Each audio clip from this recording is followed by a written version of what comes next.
I'm Corbett Wall with DV Auction, here with your feeder flash for Tuesday, January the 26th, brought to you in part by YTEX Tags. Beef, Soars, and cattle stall to start the week here. And what I mean by that, your box beef cutout values sharply higher again. They just continue to go straight up. And I tell you what, if these packers haven't had it all going their way ever since we got back from the holidays into the new year, you know that they've kept the cattle prices at bay. They've just gone straight up on their wholesale beef prices, the price that they get for their product. You know, by the odd outside chance that they might have an illegal worker working in one of their plants, now Biden has decided that he's not going to deport anybody. So basically ICE is not going to be doing any raids or anything, because that's what they do, is deport people. So they don't have to worry about that. Everything going the Packers' way, I tell you what. But the reason that the cattle stalled out, I mean, they were going so strong late last week, and actually I thought that we had enough fundamental support going that we could fade off the bearish cattle on feed report on Monday, and by and large part we did. I mean, your board wasn't down hard or anything. It was actually up most of the day and then just kind of faded off there towards the end of the session, but it wasn't terrible, and I would expect that it'll pick back up here as we go into the middle part of the week. But we did have the bearish cattle on feed report. Your placements were about 3.6% higher than what the analysts had predicted. I mean, it's not a fall out of bed deal, but it was more than what we thought. And as we were going, you know, to finish out the year, we'd seen lighter numbers of feeder cattle and calves selling in your auction markets and basically moving because our cow herds are smaller. But still we saw a lot of those sell, and a lot of those being placed in December, and there's just not many other places to put those cattle. So you know, that's why our placements are higher. But as a whole, your fourth quarter placements we're still down 443,000. If you take all the months that make up the last quarter of 2020, still down almost 500,000 head there compared to the previous year of 2019. So that goes to show you that we're on the way down, and that also kind of gives you a hint of what we're going to see here on Friday as we get the cattle inventory report.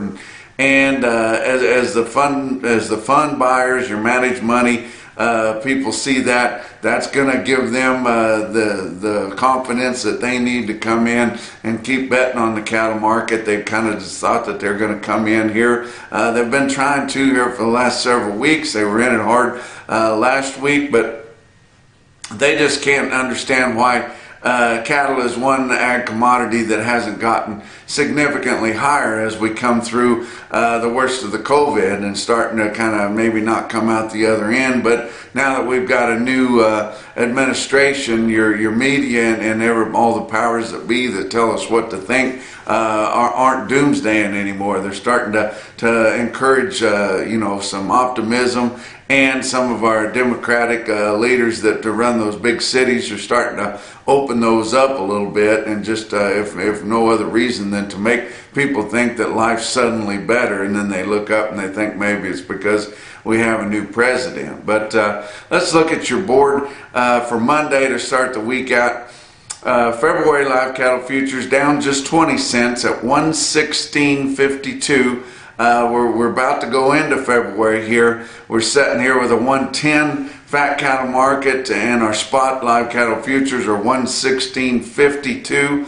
That's a pretty good gap there, and hopefully we can fill it some a little bit this week.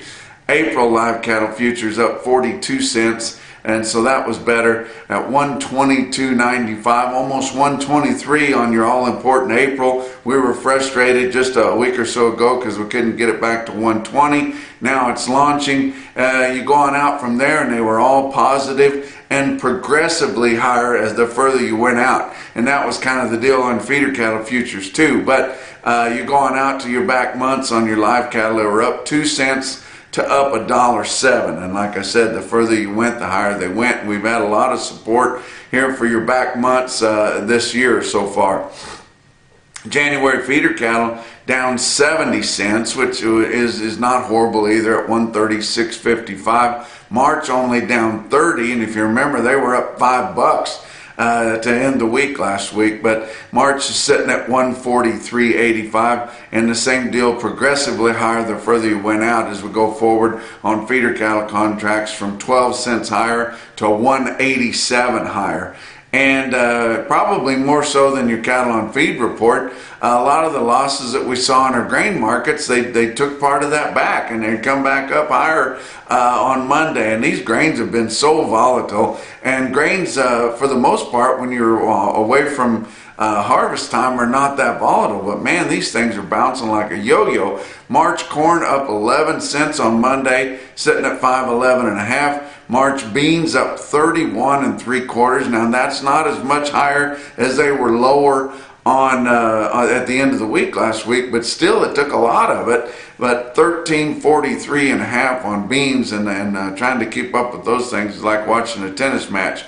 But your weighted average on last week's negotiated fat cattle trade on 76,600 head in your 5-area feeding region. That compares to 83,700 head the previous week, and 86,000 the same week a year ago. But your market was kind of unevenly steady to weak, maybe spots $1 lower on a live basis. Your dress sales were mostly steady, kind of unevenly there, but not the worst thing in the world. But your live sales of steers and heifers range from weak sister sales up in the Midwest at 105 all the way to 111.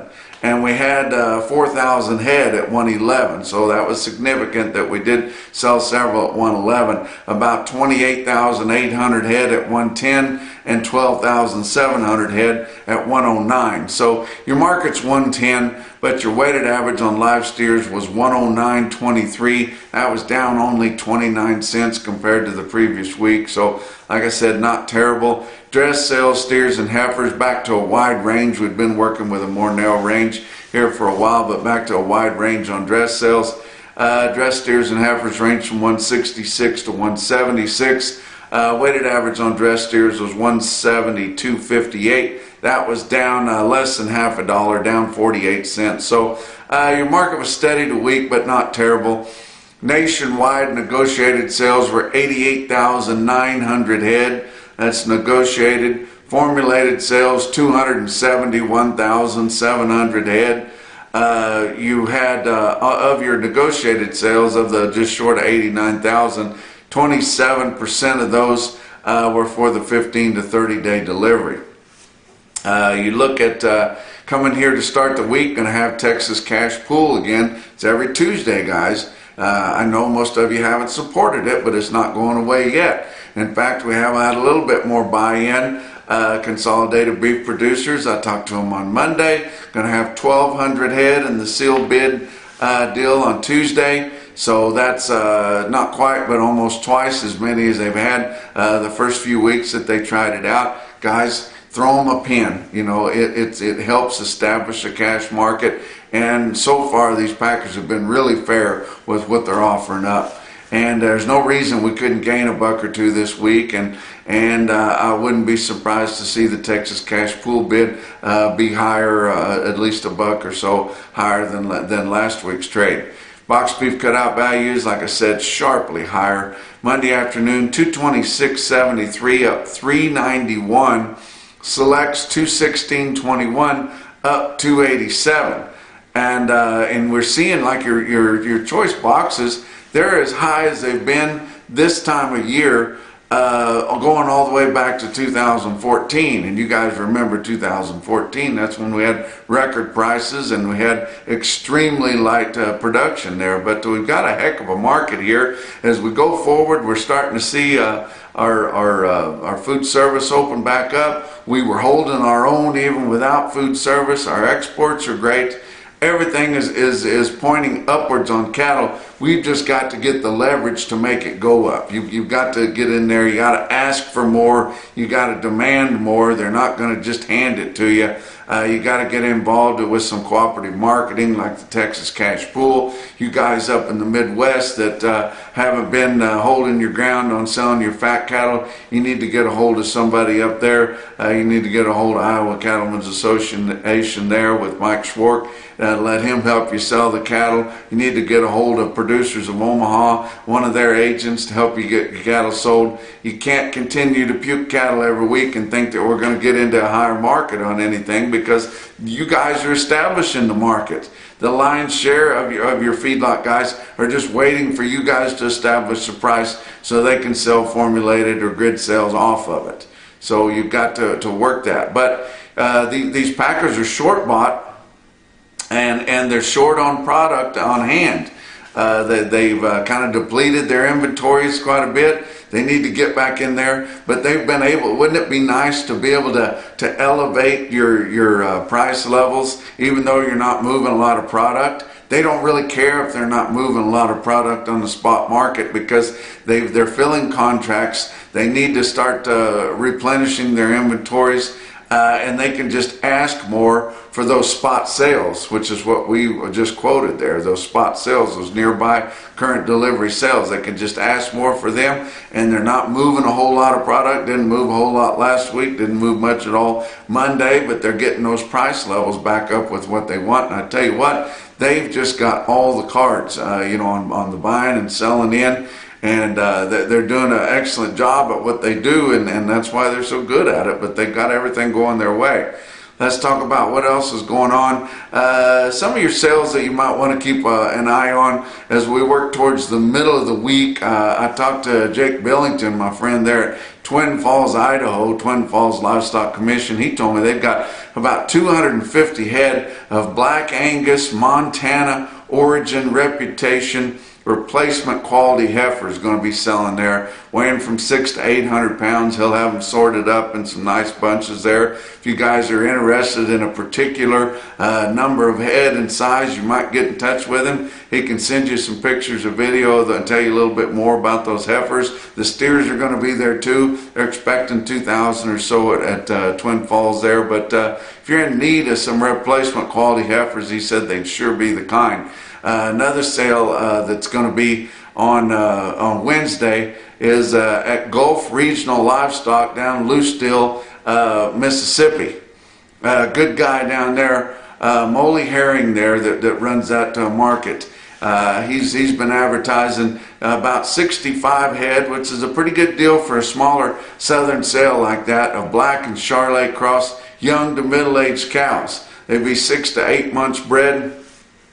Pretty slick deal there. They're going to sell at 3 p.m. on Wednesday. You can view that sale at dvauction.com, but you might want to get a hold of him if you're interested in it. Not sure if they're going to have bidding opened on that, because a lot of times they just leave it open for their customers to bid, but I'm not sure if they're going to do that. But they are a DV Auction customer there at Gulf Regional Livestock, Lucedale, Mississippi, and get in on those good bred cows that they have there. How about your feeder cattle market for Monday? Your real-time index on DV Auction late in the day on Monday, sitting at 135.22. That's up 51 cents. So your market was pretty much steady, and we were expecting it to be higher, because your early week sales here that we're getting into here, they didn't realize the higher market that your Thursday and Friday sales saw last week. So they needed to catch up. They didn't totally catch up. They were steady to just a pinch higher. So we're still kind of hanging behind your late week sales there. But look at your big high volume sales on Monday. Oklahoma National Stockyards, Oklahoma City, 10,500 head. They called the feeder steers steady. Feeder heifers steady to $2 higher. The calves steady to $4 lower. A lot of that lower on your calves has to do with muddy conditions around, which you don't hear that very often in the southern plains, but had pretty good rain around, especially in central Oklahoma there, and did note that some of the cattle that were coming in were carrying some mud on them, And those guys might still be turning new cattle out on wheat pasture, and they're not going to be able to turn them out if it's out muddy. They'll track most of that wheat out if there's any out there left, if they've been grazing it. But still, you just hate to buy new calves when it's muddy around. It's not a good habit to get into, but your calves are sure a little bit lower there in Oklahoma City. Joplin Regional Stockyards, 5,900 head there. Had that moisture come through there, said it made some of the cattle hard to get out. They didn't get quite as many, had a lighter run than what they were expecting, but almost 6,000 head. Steers, feeder steers were steady to $2 higher. Steer calves steady, and all classes of heifers were steady also. But pretty good sale there in Joplin at Joplin Regional Stockyards.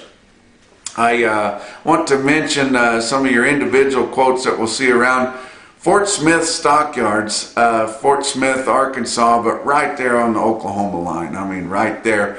And Budge told me about a string of cattle he had in there. 52 head, 900-pound steers. He called them three-colored cattle. I knew exactly what he was talking about. Now, we're not talking about painted up cattle, but we're talking about good, solid colored cattle, but they'd be black. There'd be Charolais cross, and there'd be reds on them, but good enough to pretty much go anywhere, but still commodity type cattle, but put together kind of cattle. But that just gives you an idea of what they are. Three solid colors of cattle there. 52 head of them, weighed 900 pounds, 127.75 Fort Smith Stockyards. That's a pretty good market right there.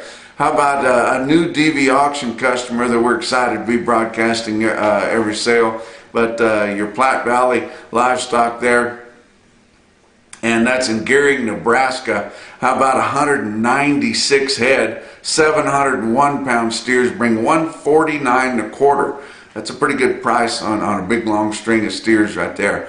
But your biggest quotes that I saw on Monday come out of Aberdeen livestock sales, Aberdeen, South Dakota there, about 2,100 head. You look at this automated market report there, $4 to $7 higher. I mean, spots sharply higher there. You can see the difference between the weighted average from last week and this week's sale. But look at some of your best tested weights there at Aberdeen Livestock. 217 head, 6-weight steers average 634 at 154.31. That's up big time, guys. That's up over $11.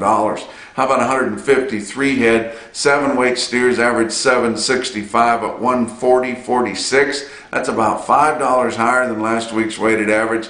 283 head, 8-weight steers average 832 at 137.39. That's over $5 higher as well. But the best quote that I saw anywhere was an individual quote out of Aberdeen Livestock Sales, and that's our Zach Tran top quote for the day. 85 head, 603-pound steer calves at Aberdeen bring 166.25. And that's your feeder flash for Tuesday.